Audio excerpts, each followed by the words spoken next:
오늘은 이제 지난주에 말씀드렸던 것처럼 우리가 흔히 주기도문이라고 하는 그 마태복음 6장 9절에서 13절까지 나와 있는 그 주님께서 가르쳐 주신 기도, 그것을 함께 나누도록 하겠습니다. 생각보다 이게 시간이 많이 걸려 가지고요. 오늘 다 못하고 다음에 또 이어서 하겠습니다. 오늘 이제 주제 말씀은 이렇게 기도하다. 그러니까 예수님께서 이렇게 기도하라고 말씀하신 그것을 통해서 함께 나누도록 하겠습니다. 오늘 본문 말씀은 마태복음 6장 9절 말씀입니다. 함께 같이 읽겠습니다. 그러므로 너희는 이렇게 기도하라. 하늘에 계신 우리 아버지여, 이름이 거룩히 여김을 받으시오며. 함께 기도하시겠습니다. 하나님 아버지, 감사합니다. 우주 만물을 지으신 아버지 하나님, 모든 영광은 아버지께 있고 그 영광을 홀로 받으시기에 합당하신 분이십니다. 오늘 주일을 맞아 저희들 말씀 앞에 함께 모였습니다. 이 시간 함께 해주셔서 하나님의 거룩한 뜻을 알게 해주시고, 특별히 주기도문을 통해서 하나님의 거룩한 뜻을 나타낼 수 있도록 도와주시고 이 시간 인도하여 주옵소서. 이 모든 말씀 우리를 죄악에서 영원히 용서해 주신 예수 그리스도 이름으로 감사하며 기도드렸습니다. 아멘. 이제 주기도문이라고 하는 것은 예수님께서 가르쳐 주신 기도거든요. 그러니까 이게 성경에 두 군데 나오잖아요. 여기 마태복음 6장에 나오고 누가복음 11장에 나오고요. 마태복음 6장은 우리가 이제 흔히 아는 것처럼 산상수훈이라고 하는, 예수님께서 산에 올라갔더니 제자들이 나왔다. 그곳에서 많은, 우리가 뭐 황금률이라고 하는 그 주옥 같은 그 설교 말씀을 하시거든요. 그 중간에 끼어져 있는 거예요. 이 주기도문이라고 하는 거. 이렇게 기도하라고 기도의 모범으로서 알려주신 거예요. 그 다음에 누가복음에서는 제자들이 요한, 세례 요한을 가리키는 거죠. 침례 요한이 제자들에게 기도를 알려줬는데, 예수님, 선생님, 우리에게도 기도를 알려주세요 해서 예수님께서 제자들에게 기도는 이렇게 하라고 이제 알려주신 거예요. 그래서 그 기도의 길이가 누가복음 것은 짧고, 그 다음에 똑같이 알려주신 건데요. 이제 마태복음 것은 약간 더 길죠. 나중에 말씀드리고요. 오늘 본문 말씀은 너희는 이렇게 기도하라. 이렇게라고 하는 것은 이런 방식으로, 이런 내용을, 그래서 기도의 모범이 될 수 있는, 모본이 될 수 있는 것을 말씀해 주신 거예요. 그러니까 너 그전에 그런 거 있잖아요. 나처럼 해봐라, 이렇게. 그런 것처럼 이런 식으로, 이렇게 생각을 해야지, 예수님께서 이렇게 기도하라고 했다고 문자 그대로 기도하라는 그런 의미는 아니거든요. 만약에 예수님께서 이렇게 기도하라고 한 것이 문자 그대로 기도하라고 의미였다면 예수님도 성경에 나와 있는 기도가 다 요거를 했겠죠. 그렇죠? 네. 그런데 그것은 그런 의미가 아니라 가장 모범적인 기도는 이런 형식과 이런 내용을 가지고 해야지 된다라고 알려주신 거예요. 첫 번째는 하늘에 계신 우리 아버지요. 하늘이라고 하는 거 있잖아요. 하늘. 그분은 하늘에 계시다. 그래서 하늘은 우리가 이제 세 가지를 생각해 볼 수 있어요. 그렇죠? 그러니까 새가 날아다니는, 우리가 숨쉬는 이 공간, 첫 번째 하늘. 그 다음에 별과 해와 달이 있는 두 번째 하늘. 그 다음에 사도 바울이 고린도후서 12장 2절에서 셋째 하늘이라고 하는 것, 천국. 이렇게 이제, 그런데 하나님은 그럼 어디 계실까요? 첫 번째 하늘, 두 번째 하늘, 세 번째 하늘. 네, 모든 곳에 계신 하나님인 거예요. 그러니까 그 세 하늘에 다 계시고, 그러다 보니까 바로 지금 이곳에 계신 거예요. 그러니까 하나님을 멀리 계신 하나님으로 인식을 하면은 우상 숭배할 가능성이 많아요.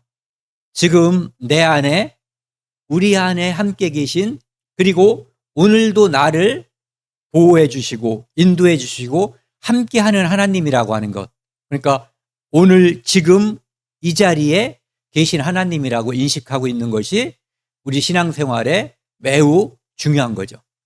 그래서 하늘에 계신 그분은 무소부재, 없는 것이 없으신, 만물 만유에 충만하신 그런 분이라고 하는 거죠. 그러니까 기도할 때 하나님은 바로 내 안에 계시고 내 곁에 계시고 우리 안에 있다라고 하는 것을 인식할 때 마치 어린 아기가 아빠라고 부를 수 있고, 그러면은 아빠는 자다가도 금방 뭔가 이렇게 반응을 하잖아요. 그런 아버지로 인식을 해야지 기도할 수가 있는 거죠. 나는 기도하는데 이분은 귀머거리인지, 그리고 너무 거리가 멀어서 내가 주여 3번을 하고 그 다음에 목이 터져라고 악을 써야만 겨우 들릴까 말까한 그곳에 계신 분이라면 기도가 맞겠죠. 그러니까 늘 함께 계신 나의 친아버지, 그리고 서먹서먹하게 된 나이가 들어서 아버님, 이것이 아니라 아빠라고 할 수 있는 그 아빠라고 하는 그 개념을 이제 생각을 해야지 되는 거죠. 그리고 우리 아버지여라고 돼 있어요. 우리 아버지요. 우리 아버지는 내 아버지, 네 아버지, 우리 아버지인 거예요. 집에 저는 어렸을 때 있잖아요. 저희 고모하고 고모는 우리 집에 있는 감나무가 자기 아버지 거라고 우겼고, 저는 우리 아버지 거라고 우겼어요. 그런데 제가 어렸을 때 좀 기분 나쁜 말을 했죠. 고모한테. 네 아버지는 돌아가셨어. 그러니까 우리 할아버지는 돌아가셨고 우리 아버지는 살아계셔. 그러니까 그것은 네 아버지 게 아니라 우리 아버지 거라고 이제 우겼는데, 어쨌든 우리라고 하는 것은 그렇게 한 피 받은 공동체, 가족으로 따질 수 있고, 만약 크게는 동네 사람, 우리 동네, 우리 학교, 우리 민족, 우리나라, 그러니까 공동체라는 거죠. 가장 큰 공동체가 어디냐면은 우리 교회. 우리 교회는 청주 참빛교회를 뜻할 수 있지만 그거보다는 하나님께서 주신 우주적인 보편적인 교회를 말하는 거예요. 그러니까 그 아버지는 우리 모두의 아버지라는 거죠. 그 이야기는 한 아버지 밑에 우리는 한 형제 자매라는 거예요. 그러니까 공동체 중에 있다라고 하는 것을 이야기하는 거죠. 그 이야기는 무슨 뜻이냐면은 그의 아픔, 그러니까 형제 자매들의 아픔이 내 아픔이어야지 되는 거고, 그의 고통이 나의 고통이고 그의 행복과 기쁨이 나의 것이 되어야지 된다는 의미를 여기서 내포하고 있는 거예요. 그래야만 나의 아버지로 끝나는 것이 아니라 우리 아버지라고 하는 개념이 성립하는 거죠.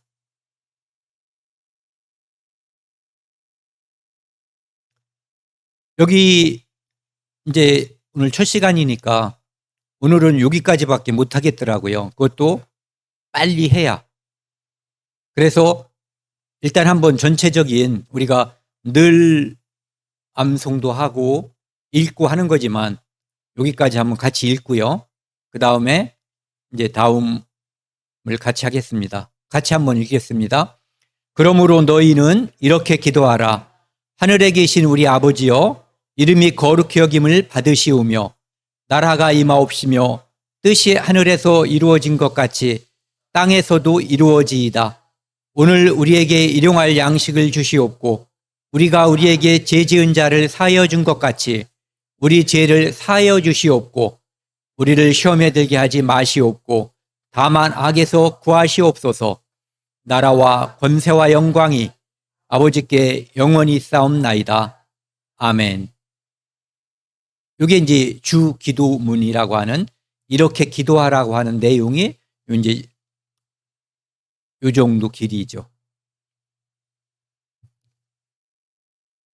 주 기도문은 이제 대부분의 교회라고는 할 수 없고, 장로교라든지 천주교라든지 이런 곳에서 공예배에서 그 한 부분을 차지하고 있어요. 그러니까 그 파트에서는 함께 암송을 하든 읽든 그런 이제 공예배의 한 부분을 차지하고 있는 거죠. 모두 그렇진 않아요. 침례교 계통은 이것을 암송하진 않아요. 성경을 읽긴 하지만, 그러니까 예배의 한 파트로 집어넣지는 않는다는 뜻이죠. 여기 보시면은 이 주기도문이 공예배에 정착하게 된 것은 최고의 권위를 가지고 있다는 얘기예요. 왜? 예수님께서 직접 가르쳐 주신 기도문이기 때문에. 그 다음에 완전한 기도의 모델이라고 하는 거죠. 뭐냐면은 첫 번째는 하나님께 영광이 돌아간다는 거예요. 그의 이름, 나라, 뜻. 그 다음에 인간의 필요, 양식, 보호, 용서. 이것을 완벽하게 조화시킨 이상적인 기도문으로 인식하기 때문에 공예배에 집어넣었다는 뜻이죠. 그 다음에 역사적으로 그러면 이것이 이제 또 많은 사람들이 마음속에서 그 다음에 공예배에서 정착하게 된 계기 중에 또 하나가 뭐냐면은 침례의 자격을 따질 때 하나님을 아버지라 부를 수 있는 사람이어야만 침례받을 자격이 있는 거예요. 그렇지 않으면 아기가 그거 알아요, 몰라요? 모르죠. 그 다음에 예수님을 정말로 나의 구세주로 영접하고 그 공적으로 또는 마음속으로 그분이 구세주임을 고백한 그런 사람이어야지 된다는 뜻이거든요. 그러니까 그것이 아니면 침례의 자격이 없는 것인데, 아이들한테 침례를 물 뿌리든 뭐가 됐든 그 행사를 하는 것, 또는 그냥 아무나 손들면 와서 담궈버리는 그런 것들은 이 침례의 자격을 잘못 적용하고 있다라고 볼 수가 있는 거죠. 또 하나는 성찬을 먹을 자격. 성찬을 먹을 자격은 이 첫 번째, 침례를 받을 자격이 있는 사람인가 아닌가가 중요한 거예요. 그 사람이 하나님과의 관계가 회복된 사람. 그 다음에 두 번째는 형제와, 그러니까 교회 안에 형제 자매들과의 관계가 회복된 사람.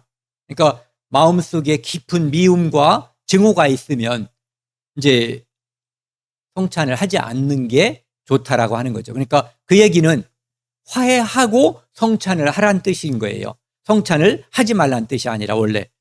그래서 이 주기도문이라고 하는 것은 의전이나 형식을 통해서 암송하는, 외우는 기도문을 넘어서 신앙의 정체성, 아버지를, 하나님을 아버지라고 부를 수 있는 자격이 있는 사람이 할 수 있는 기도라고 하는 거죠. 그 다음에 공동체의 연합. 내 아버지가 아니라 우리라는 계속 표현이 나오거든요. 그러니까 공동체의 연합. 그 다음에 예배의 완성을 상징한다, 이런 뜻이죠. 자, 이 그림을 한번 보세요. 나무 아미타불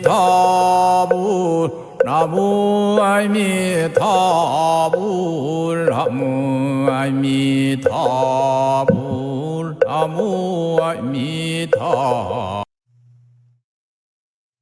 예전에 이제 불교 신자였던 사람들도 있을 수 있고 관심이 있었던 분도 있을 수 있고, 그러니까 불교를 본인이 믿는다고 하는 분들은 이것을 많이 암송을 해요.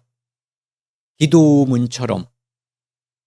이제 나무라고 하는 것이, 여기 나무 있잖아요. 저런 데 보이는 나무가 아니라 귀의합니다.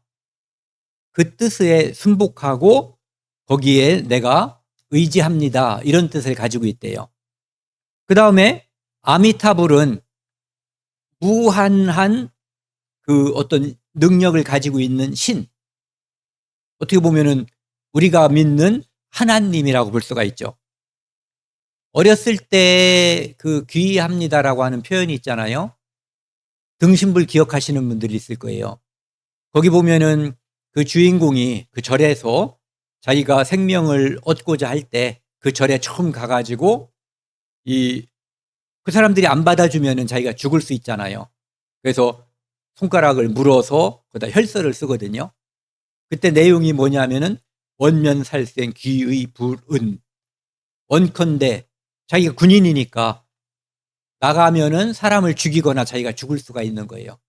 살생을 면하고 부처님의 은혜에 귀의하고자 합니다. 그 귀의하고자 합니다가 바로 나무란 뜻이거든요. 그런데 불교에서 이것을 반복해서 계속해서 암송을 시키고 암송을 하고 있어요. 의미를 알고 할 수 있고 대부분 알고 할 수 있죠. 요 간단한 구절이니까. 그런데 주기도문이 이렇게 될 수도 있다는 거죠. 또 요거 한번 보세요. 나무 묘법 연화경이라고 하는 부분만 그냥 읽기만 해도 그 공덕은 무량하다고 얘기하거든요. 그러니까 일본 같은 데서는 창가학회라고 하는 학회에서 남녀 호렌계교라고 하는 부분을 반복해. 그게 우리나라 말로 얘기하면 나무 묘법 연화경이에요. 이 부분을 일본 말로 얘기를 하면 나무 호렌계교. 네. 이것을 남묘 호랭개교 이거를 무한히 반복하면 무한한 복이 온다는 의미예요.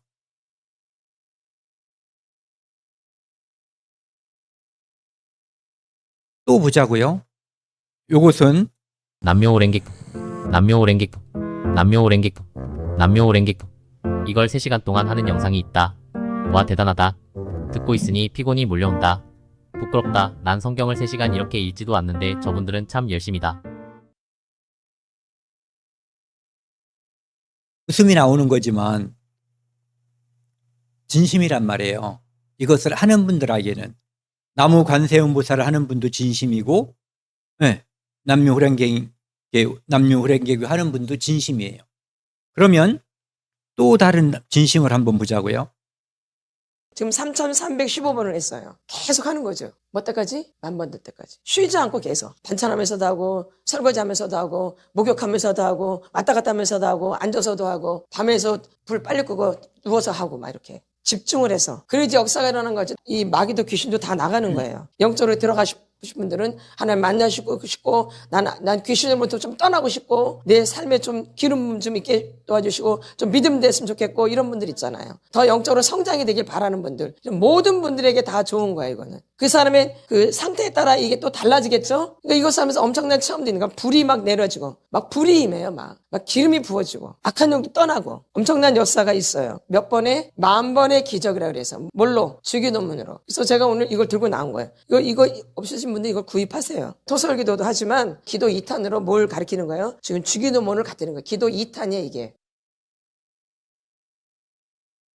그렇다면 나무 관세음보살 하는 거나 남묘호랭개교를 하는 거나 주기도문을 끝없이 10,000번을 하는 것이나 무슨 차이가 있냐 이거죠. 왜 10,000번을 할까요? 이왕이면 10만 번, 100만 번까지 도전을 한번 해보면 더 많은 뭐가 나올 거 아니에요. 그러니까 주기도문을 예수님께서 주신 이유는 이런 짓거리 하라고 주신 게 아니거든요. 그 내가 기도하는 대상, 그 다음에 기도하는 내가 누구이고 내가 기도하는 대상이 누구인지를 정확히 알고 기도를 해야지 되는 거거든요. 그런데 그냥 계속해서 무한 반복, 그것을 통해서 하나님의 은혜가 임한다라고 하는 어떤 주술적인 그런 것은 성경에 전혀 나와 있지 않아요. 이것은 그냥 주문이고 주술이고 전에도 말씀드렸던 것처럼 만트라 같은 거예요. 그러니까 이렇게 어떻게 보면 부적과 같은 거죠. 내가 주머니에다 넣느냐 아니면 입에 담고 있느냐 그 차이가 있을 뿐이죠. 그리고 이런 기도는 예수님께서 말씀하신 것처럼 그 앞에 있는 중언부언하지 말라는 거, 반복해서 그냥 무한반복하는 그런 것을 하지 말라는 거죠.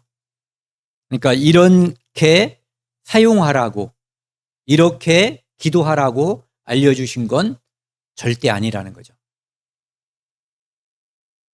그러니까 우리가 주기도문을 오늘부터 이제 이렇게 나누는 이유는 올바른 기도를 하기 위한 거예요.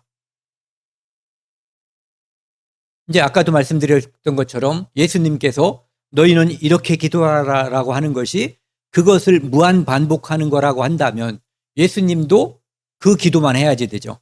하늘에 계신 우리 아버지요, 아멘. 이거로 끝나는 것을 계속해서 반복을 해야지 되는 거예요. 그런데 그렇지 않고 이 기도는 예수님께서 겟세마네 동산에서 이제 다른 사람들은 모르지만 예수님 본인은 아시는 거예요. 이제 오늘 내가 잡혀가서 어떤 고난을 겪고 십자가에서 피 흘려 죽을 것까지 다 아시고 있는 상황이거든요. 그래서 그분은 하나님께 기도하는 거예요. 얼굴을 땅에 대시고 엎드려 기도하여 이르시되 내 아버지여 만일 할만하시거든 이 잔을 내게서 지나가게 하옵소서. 예수님도 육신을 가지고 있는 우리와 똑같은 사람이에요. 물론 그분은 하나님이시지만 육신을 입은 고통과 배고픔, 희노애락을 다 느끼실 수 있는 분이에요. 우리랑 똑같이. 그러니까 할만하시거든 이 잔, 지금부터 그분께 주어지는 피 흘림과 죽음, 이것을 지나가게 해달라고 기도하는 거예요. 그런데 그러나 나의 원대로 마옵시고 아버지의 원대로 하옵소서.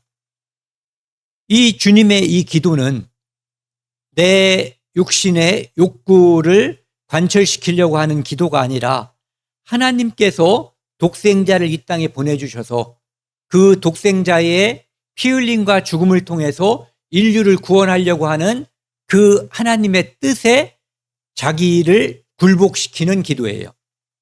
그래서 두 번째도 내 아버지여 만일 내가 마시지 않고는 이 잔이 내게서 지나갈 수 없거든 아버지의 원대로 되기를 원하나이다. 두 번째도 그렇게 기도했고 또 세 번째도 같은 말씀으로 기도하신 후, 그러니까 지금 이 기도는 죽음을 앞둔, 그러면서도 인류 구원을 앞둔 두 가지가 다 대단한 거죠.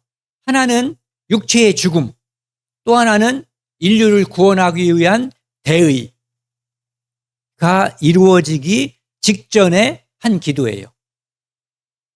이 기도는 너희는 이렇게 기도하라라고 하는 것이 그 기도를 반복하라는 의미가 아니라고 하는 것을 말씀드리려고 가져온 거예요. 그분은 너무너무 간절했기 때문에 그분이 기도했을 때 예수님께서 그때요 힘쓰고 애써 더욱 간절히 기도해서 땀이 땅에 떨어지는 핏방울 같이 되었다라고 혈안증이라고 하더라고요. 실제로 고도의 고통과 그런 게 있으면은 사람 몸에서 땀을 통해서 핏방울이 나올 수 있대요. 피가. 그 상태가 될 때까지 예수님은 이렇게 무릎 꿇고 기도했던 거예요. 얼마나 심각한 상황인지 인식하는 거, 그것은 나를 바라보는 거거든요. 기도하지 않는 것은 상황의 인식이 없는 거예요. 내가 어떤 상황에 있는지, 아까 말씀드린 내 혈육의 가족 또는 우리 교회라고 하는 공동체의 구성원들의 또는 그 구성원들의 가족이 지금 어떤 상태에 있는가를 모르기 때문에, 인식하지 않기 때문에 간절함이 생기지 않는 거거든요.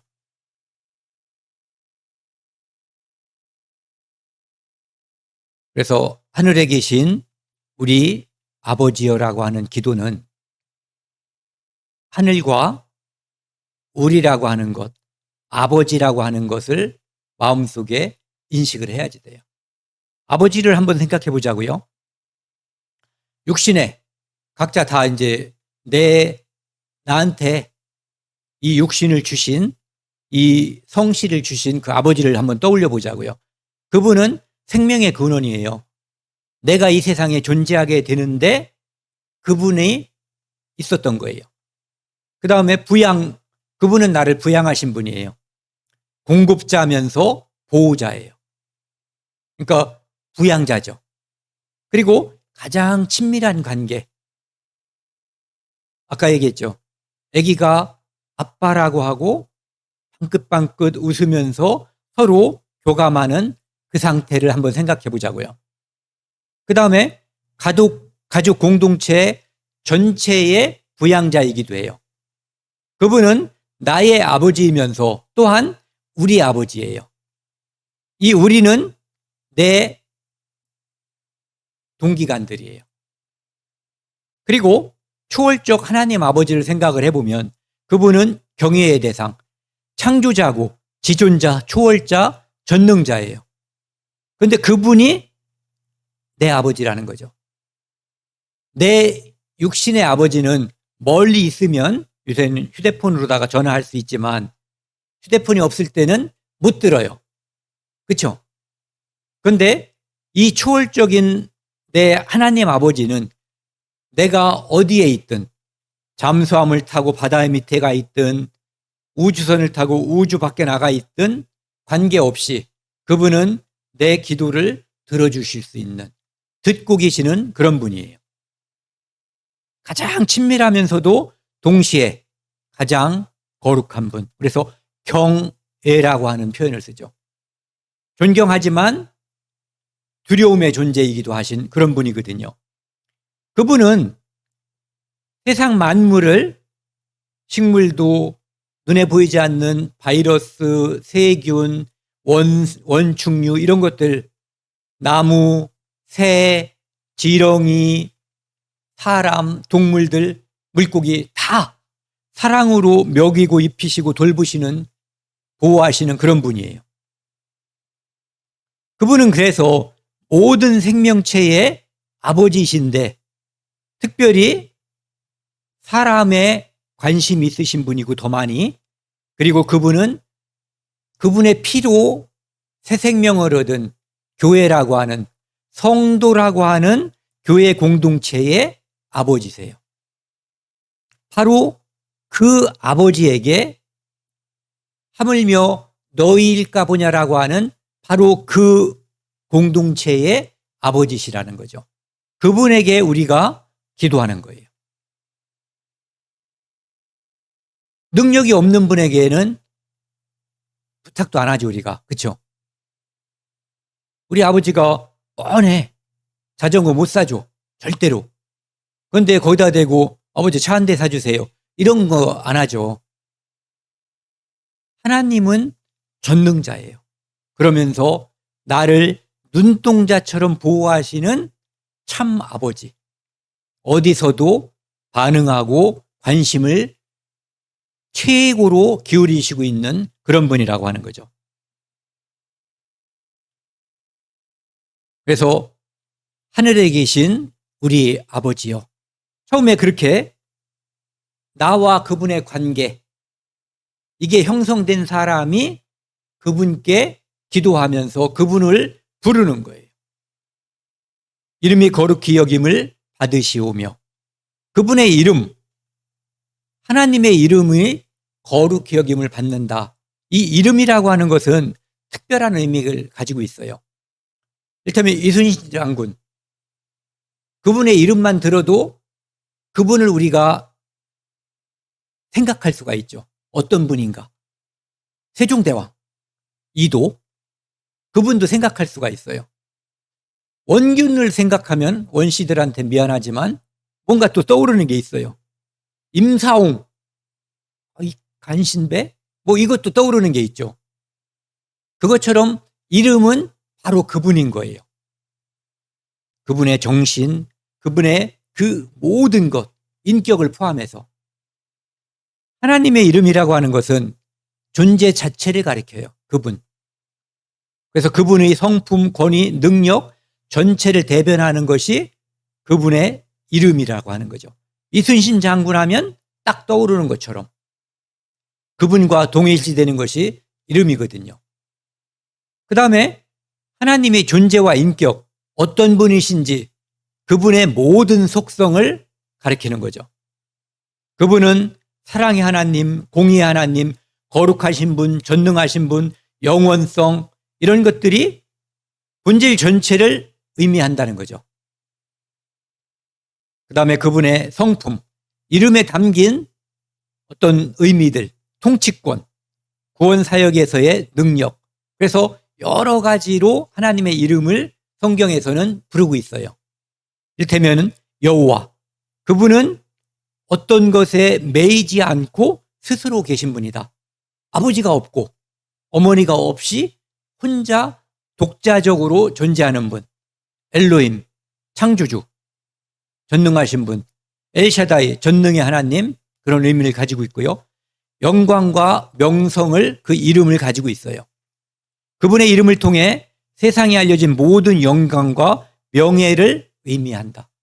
그러니까 우리가 하나님 또는 여호와 하나님 이렇게 부르면 이 총체적인 것이 그 이름 속에 다 들어있다는 거죠. 너 이름 뭐야? 그러면은 저 누군데요? 이렇게 말하면 그 이름 속에 우리의 부모와, 그러니까 친가와 애가 뭐 이런 것들이, 그 다음에 현재 나는 어떤 위치에 있는가, 나의 인격은 무엇인가, 이런 것들이 다 거기에 포함되어 있는 거죠. 그래서 하나님 자신을 세상에 드러내는 모든 것이 그분의 이름이다, 이런 얘기죠. 이것은 시편 23편인데요. 보니까 시간이 많이 가고 있어가지고 이런 의미로다가 제가 여기 인용한 거예요. 그분은 나의 목자 되신 여호와시다. 그분은 나를 인도하시는 분이다. 그러니까 그분의 이름이 그런 의미를 가지고 있다는 뜻이죠. 그분은 나를 소생시키는 하나님이시고 인도하시는 분이고, 나와 함께 하시는 하나님이시고, 나를 안위하시는, 내게 평강을 주시는 하나님이시다. 그분은 내게 밥상을 차려주시는 그런 분이시고, 그분은 내게 잔이 넘치도록 나를 위로하시고 나에게 기쁨을 주시는 분이다. 그리고 그분은 영원히 나와 함께하는 임마누엘의 하나님이시다라고 하는 의미가 들어있다는 거죠. 이건 나중에 한번 우리가 자세히 한번 하자고요. 그리고 그 이름을 이야기하고 그 다음에는 거룩을 말하거든요. 이름이 거룩히 여김을 받으시오며. 그러니까 거룩이라고 하는 것은 우리가 먼저 떠올리는 단어가 구별이에요. 구별. 구별은 죄로부터의 구별 또는 어떤 집단으로부터의 분리, 이런 것을 말하거든요. 이제 레위기 11장에 보면은 굽이 갈라진 것은 먹어도 좋고 굽이 갈라지지 않은 것은 먹지 말아라 라고 하나님께서 이야기하시죠. 그러니까 이스라엘 민족에게 하나님은 거룩을 요구하시는데, 심지어는 그들의 행위뿐만 아니라 먹어서 되는 것, 먹으면 안 되는 것까지 구분해 주시면서 그들 하나님 백성은 탁월하게 거룩해야 된다, 구별돼야 된다라고 하는 것을 말씀해 주시는 거예요. 그러면서 11장 45절에는 내가 거룩하니 너희도 거룩할지어다라고 말하고 있죠. 이 거룩은 아까 말씀드린 것처럼 하나님께서 그들을 거룩하게 해주신 거예요. 하나님께서 그들을 구분 또는 구별하셨는데, 이집트에서 이스라엘과 이집트는 함께 살고 있었어요. 그런데 하나님이 이집트를 벌 주고 자기의 백성인 이스라엘만 구원하셨어요. 이렇게 구원했기 때문에 그들은 구별된 거예요. 그래서 우리가 요즘 시대로 따진다면 우리가 구별되는 것은 하나님의 구원의 사역을 믿고 제사함을 받을 때 사람 중에 교회로, 성도로 구분되는 거예요. 그것은 하나님께서 주신 선물인데 그 선물을 거절하면 구별되는 역사에서 배제되는 거예요.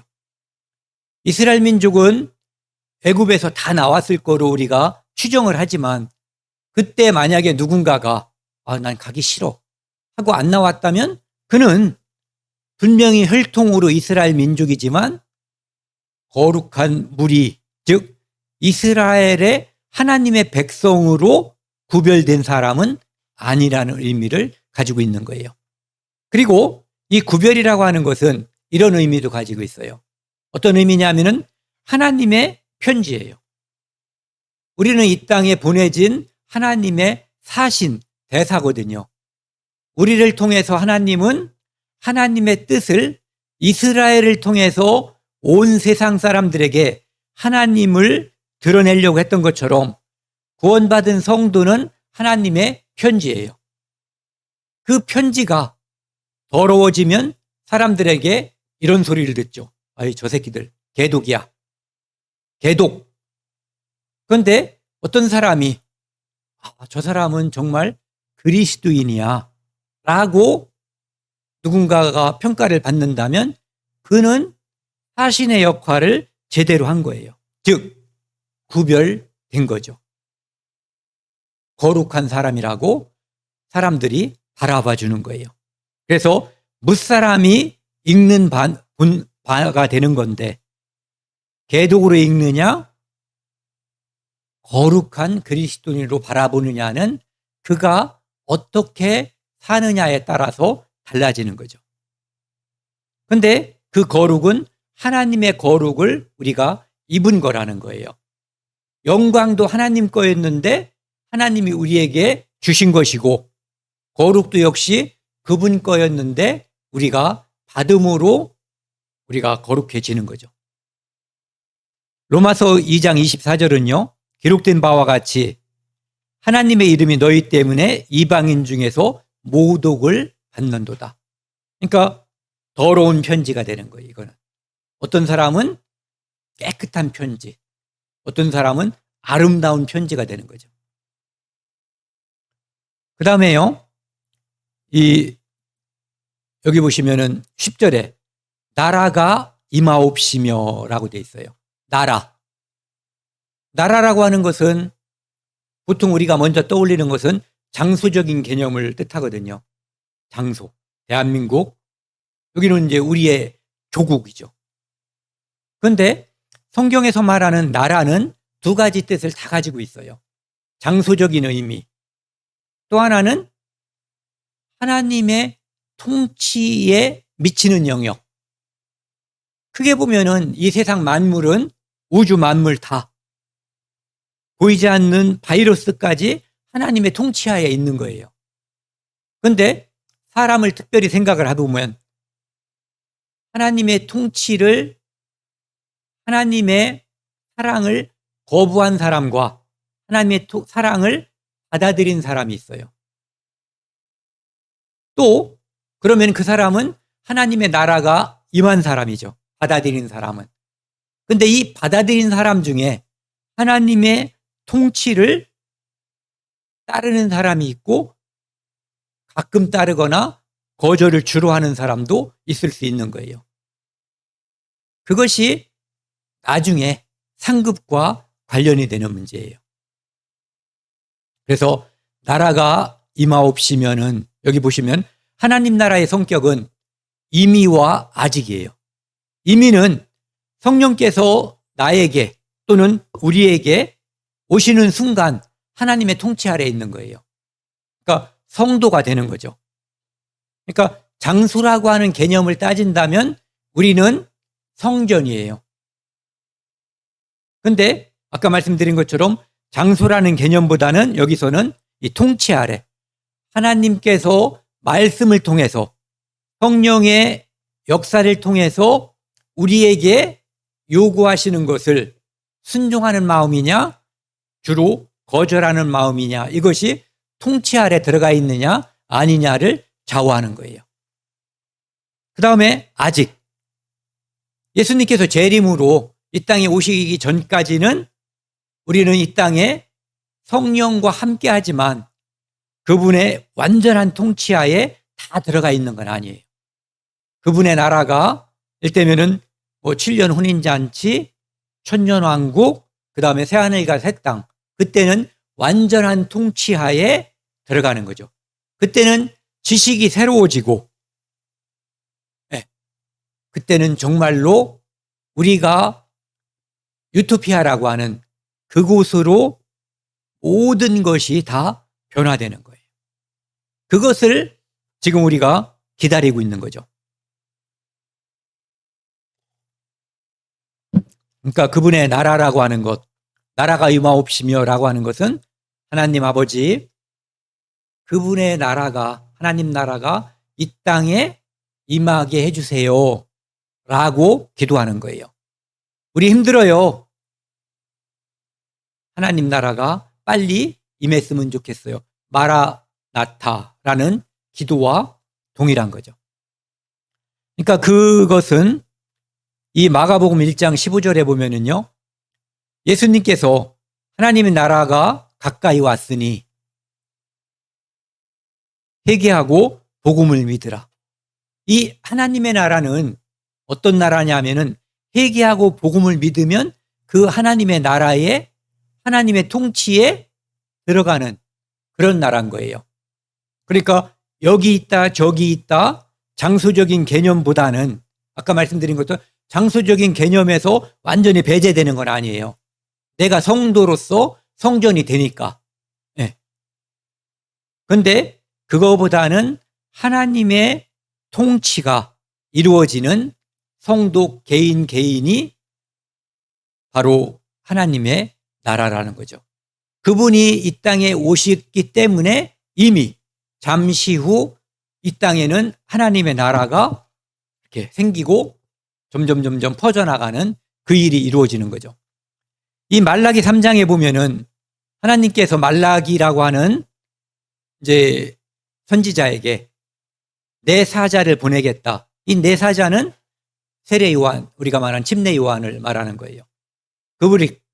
그리고 그 주가 갑자기 성전에 임할 것이다. 예수님이 성전에 가서 갑자기 가르치시죠. 그 다음에 너희가 사모하는 바 언약의 사자가 임하실 것이라. 이것은 초림의 의미와 재림의 의미를 다 담고 있는 거예요. 왜? 재림 때 그분은 성전으로, 제3성전이라고 하는 아직 세워지지 않은 성전에 예수님께서 가실 거거든요. 그것을 미리 알고, 그러니까 예수님이 오기 전에 말라기를 통해서 하나님은 말씀해 주셨고, 예수님이 그 말씀대로 오셔서 내 나라는 회개하고 복음을 믿고 들어갈 수 있는 그 나라임을 이야기하는 거죠. 그리고 요한복음 17장에서는 내가 아버지 안에, 아버지가 내 안에 있는 것처럼 너희가 내 안에 있으면 그것이 하나님 나라가 임한 거예요. 그리고 요한복음 18장에 보면은요, 만일 예수님이 이제 마지막에 십자가 처형을 받기 전에 신문을 당하는 과정이에요. 빌라도에게. 만일 내 나라가 이 세상에 속하였더라면, 그러니까 하나님 나라는, 예수님의 나라는 이 세상에 있기도 하죠. 이미 임했잖아요, 지금은. 그 당시에는 아직 임하지 않았고, 임하게 하기 위해서 예수님이 오셨고, 이제 그 나라를 임하게 하기 위해서 십자가에 죽으심으로, 피 흘려 죽으심으로 그 나라를 건설하려고 하는 거예요. 46년 동안 지은 성전을 부수고, 이 성전을 부수면, 예수님이 죽으시면 3일 만에 세워지고 부활하셔서 성령을 내려보내 주시면 이 땅에 하나님의 나라가 임할 것을 말하는 거죠. 그 나라는 비록 이 땅에서 세워지지만 그 나라 사람들, 성도가 진정으로 바라는 나라는 이 땅에 있는 것이 아니라 하늘나라에 있는 거예요. 이제 내 나라는 여기에 속한 것이 아니니라. 그러니까 이미 왔지만 아직 우리가 바라봐야 될 그 나라가 진짜 하나님의 나라라고 하는 것을 말씀하시는 거죠. 무릇 진리에 속한 자는, 복음을 받아들인 자는 내 음성을 듣느니라. 복음을 받아들인 자는 이 안에서 성령이 말씀하시고 성령의 반응을 하게 되는 거죠. 왜? 생명체니까. 나도 생명체고 성령은 아버지로서 내 안에서 역사하니까. 그가 아들아, 딸아 부르면 얘 아버지, 우리가 아빠라고 부르면 그분은 그래, 내 자식아 라고 반응하는 거예요.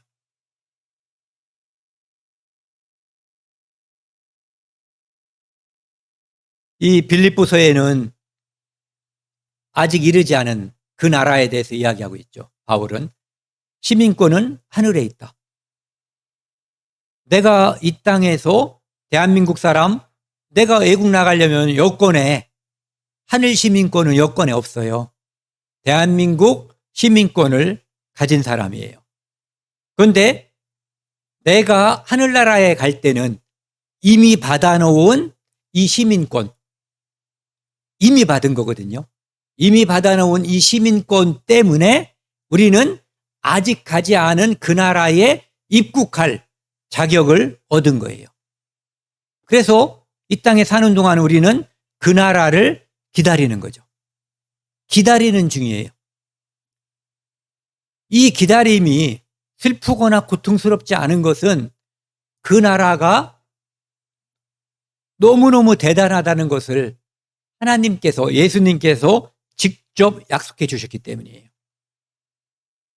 그 나라가 실존하고 있고 거기는 죽음을 이기고 모든 눈에서 눈물을 씻어주시고 다시는 곡하는 것도 없고 눈물 흘리는 거 없고 죽는 거 없고 늙는 거 없고, 그러니까 사람들이 두려워하고 싫어하는 거, 슬퍼하는 거, 그런 것이 없는 곳이에요.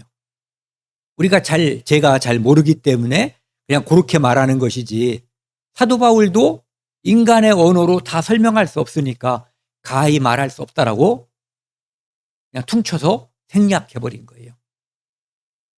최대한 많이 3박 4일 동안 써놔도 천국에 대한 모든 것을 다 설명할 수 없으니까 많이 쓰면 쓸수록 그곳에 대한 표현이 훼손된다라고 하는 것을 느꼈겠죠.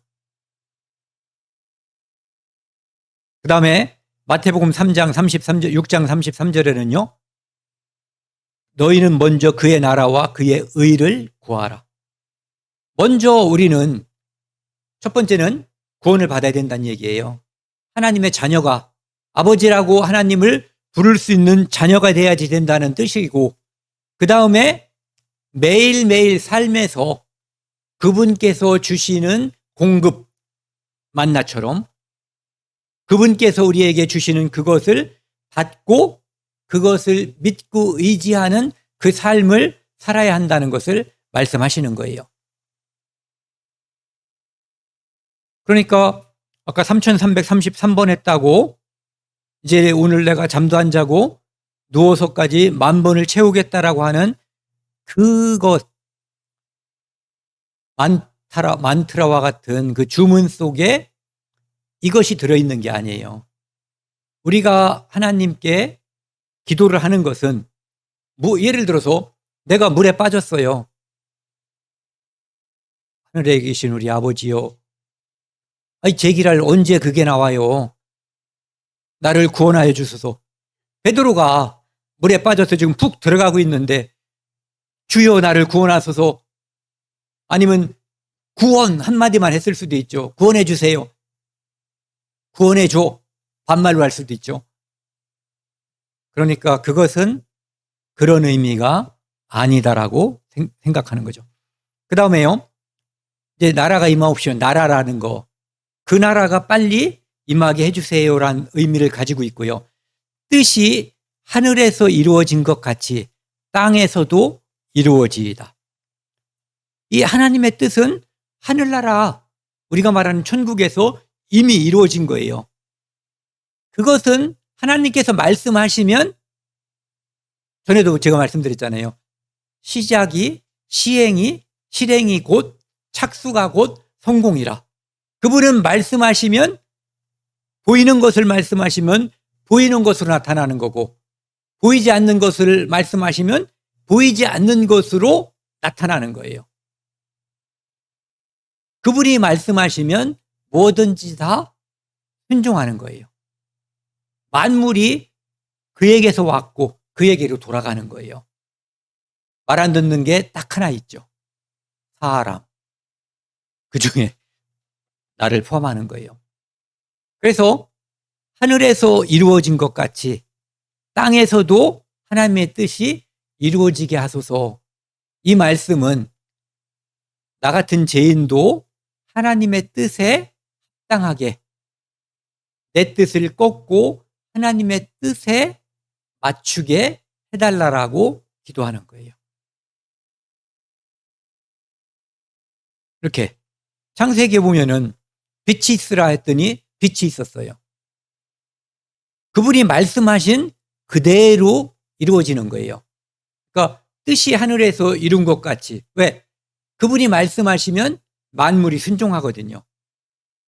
그런데 인간이 하나님 말씀을 순종하지 않고 거역을 한 사건이 생겼던 거죠. 선악과 사건. 그래서 그때 3장 15절에서 창세기 3장 15절에서 여자의 후손은 네 머리를 상하게 할 것이요 너는 그의 발꿈치를 상하게 할 것이다. 그렇게 해서 하나님과 인간 사이에 화평이 깨진 거예요. 그 화평이 깨진 그것을 다시 돌이키기 위해서 이 땅에 독생자를 보내주시고 그분이 뱀의 대가리를 밟아버리고 뱀은 그분의 발꿈치를 상하게 할 것. 십자가에서 마귀의 일을 멸하시고 마귀는 그분을 일시적으로 죽이는 그 일이 이루어질 것을 미리 말씀해 주시죠. 약속으로 그분은 가죽옷을 입혀주셨어요.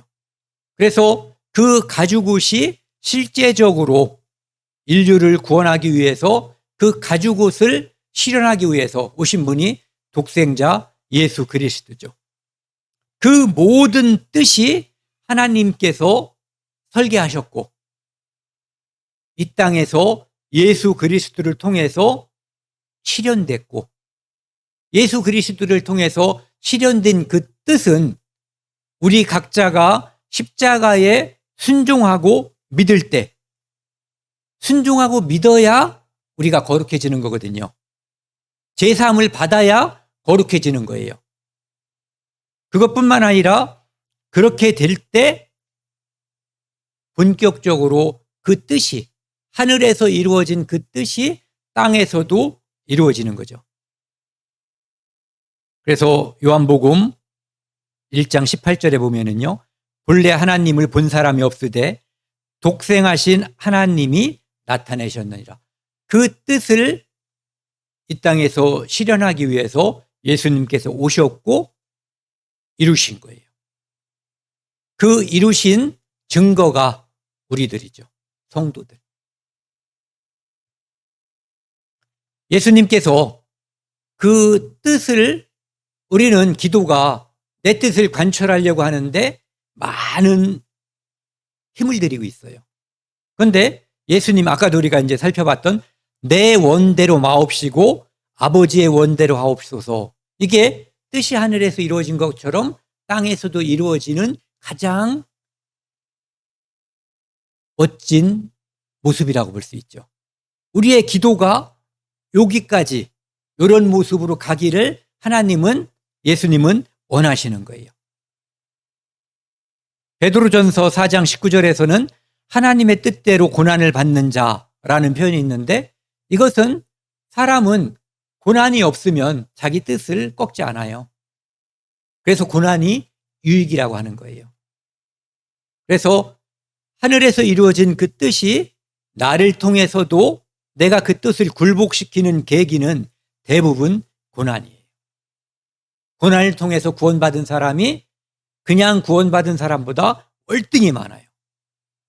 그리고 구원받은 사람이 늘 입으로는 뭐라고 나부렁거리지만 하나님 말씀에 순종하지 않지만 고난이 오면 그때 비로소 순종하는 것을 한 번씩 배우는 거예요. 한 번에 다 배우는 것도 아니고요. 히브리서 10장에는요. 너희가 인내가 필요하면, 인내라고 하는 것은 견디기 힘든 거예요. 너희가 하나님의 뜻을 행한 후에 약속하신 것을 받기 위함이라. 하나님은 고난, 인내라고 하는 것은 내 눈앞에 보이지만 하나님이 주려고 하는 상급은 감춰놨어요. 사람들은 그래서 이것을 피하고 싶어 하죠. 멋진 걸 주기 위해서 하나님은 고난을 먼저 허락하시는 거예요. 예수님이 십자가의 고난과 죽음, 부활을 이루셨기 때문에 모든 주의 주, 모든 죄인의 심판자로 하나님께서 두신 거예요. 잠깐 후면 오시리가 오시리니 지체하지 아니하시리라. 그래서 우리의 인내가 천년 만년 되는 게 아니에요. 우리 삶이 얼만큼 남았는지 아무도 몰라요. 오늘 우리가 참고 견디는 것이 있다면, 오늘 내가 무슨 일로 주님께 간다면 내 인내는 내가 원하지 않아도 오늘로 끝나는 거예요. 그래서 내게 주어진 고난과 아픔, 고통, 이것이 그 모든 인내라고 하는 것은 하나님께서 내게 주기 위한 영광을 다른 이름으로 보여주시는 거예요. 그래서 이 빌립보서 2장에서는 항상 복종하여 두렵고 떨림으로 너희 구원을 이루라. 항상 복종하여. 우리는 하나님 말씀에 복종하는 것보다 내 뜻을 관철하는 것을 더 좋아하는, 이미 죄를 벗은 의인이지만 아직 죄성을 가진 사람이거든요. 그래서 복종하여 두렵고 떨림으로 너희 구원을 이루라. 영원히 이루어진 제사함은 이루어졌지만 매일매일 삶에서 말씀에 복종하고 성화를 이루어가라. 이런 의미를 가지고 있죠. 요 13절은 밑에 현대인의 성경이 훨씬 더 뜻이 명확해요. 하나님은 자기의 선한 목적에 따라 여러분이 자발적으로 행동하도록 여러분 안에서 일하십니다. 우리가 무엇인가를 하나님의 뜻을 이루려고, 하나님의 뜻에 복종하려고 하는 그것도 하나님이 내 안에 그 마음을 주셨기 때문이라는 거예요. 그런데 그것을 내가 거절해버리면 그것은 나와 많은 성도들에겐 관련이 있지만 나와는 관련이 없는 거예요. 그분께서 우리한테 소원을 뒀다. 소원을 뒀다는 것은 그분이 네가 이것을 하면 참 좋을 텐데 너 이거 한번 해봐. 인내로서 참고 견뎌봐. 항상 복종하고 두렵고 떨림으로 하라라고 하나님이 우리를 격려하고 있다는 거죠. 그것은 바로 뜻이 하늘에서 이룬 것처럼 너희 안에서도 그것이 이루어지길 바라신다라는 거죠. 그 다음에 요한복음 4장 34절이요. 나의 양식은, 예수님이에요. 예수님께서 나의 양식은 나의 보내신 이의 뜻을 행하며 그의 일을 온전히 이루는 것이다. 양식은 뭘 먹었을 때 힘이 나는 거거든요. 예수님은 뭘 했을 때 힘이 나냐면은 하나님께서 보내는 그 뜻, 이 땅에 보내신 그 뜻을 행하는 것. 죽으시고 부활하시고 복음 전하시고, 그래서 하늘에서 뜻이 이루어진 것이 이 땅에서도 이루어지게 하는 것에 초점을 둔 그 삶이 바로 예수님이 힘이 되는, 그리고 우리도 복음을 전하고 힘써서 그것을 위해서 애쓰고 기도할 때 특별한 힘을 받아요. 다들 느끼셨을 거예요. 그것이 뜻이 하늘에서 이루어진 것이 오늘날 우리에게도 이루어지는 현장이라고 볼 수가 있죠. 그래서 시간 관계에서 오늘은 여기까지 하고요. 나머지 이제 우리에게 일용할 양식을 주시옵고부터는 다음 시간에 하도록 하겠습니다. 오늘은 여기까지 하겠습니다.